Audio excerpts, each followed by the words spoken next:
ការសាកល្បងមីស៊ីល ballistic ម្ដងហើយម្ដងទៀតរបស់ព្យុងយ៉ាងបានធ្វើឲ្យអាមេរិកក៏ដូចជាជប៉ុននិងកូរ៉េខាងត្បូងក្តៅក្រហាយកាន់តែខ្លាំងឡើងការបាញ់មីស៊ីលអន្តរជាតិមួយគ្រាប់ទៀតដែលអាចប៉ះទៅដល់ទឹកដីអាឡាស្កាឬក៏កោះហាវ៉ៃឬក៏ដែនដីអាមេរិកផ្នែកពាយ័ព្យនៃប្រទេសក៏បានធ្វើឲ្យស្ថានភាពកាន់តែធ្លាក់ដុនដាបថែមមួយកម្រិតទៀតក៏ប៉ុន្តែនៅក្នុងពេលជួបគ្នាដោយផ្ទាល់នាឱកាសជំនួបកម្ពុជា G20 នៅប្រទេសអាល្លឺម៉ង់លោកប្រធានាធិបតីអាមេរិក Donald Trump បានទប់ជំហរប្រឹងប្រកាន់ភាសាផ្សះផ្សាដាក់ប្រធានាធិបតីចិនលោក Xi Jinping ខ្លាំងណាស់លើប្រធានបទកូរ៉េខាងជើងដ៏រសើបមួយនេះ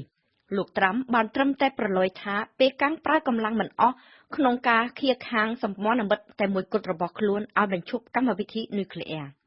ជាចម្លើយតបវិញនៅថ្ងៃនេះតាមរយៈអ្នកនាំពាក្យក្រសួងការបរទេសចិនបានបញ្យល់ថា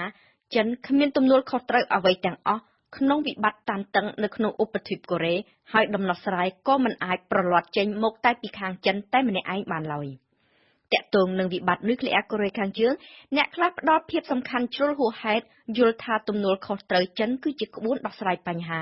អ្នកយល់ដូចនេះគឺមកពីគេខ្វះចំណេះដឹងជ្រៅជ្រះនិងយល់ស្ថានភាពមិនច្បាស់លាស់ឬក៏មិនដូចនេះទេមកពីអ្នកនោះចង់បង្វែរទំនួលខុសត្រូវដាក់គេ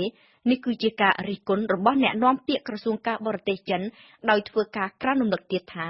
ចិនប្រឹងធ្វើឥតឈប់និងបានដើរតួនាទីបែបស្ថាបនាច្រើនហើយតែភាគីពាក់ព័ន្ធផ្សេងទៀតត្រូវតែប្រឹងដែរ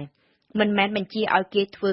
តែខ្លួនឯងឈរអោបដៃរួចចាំចាក់ពីក្រៅនោះឡើយគឺមិនអាចទទួលយកបានទេ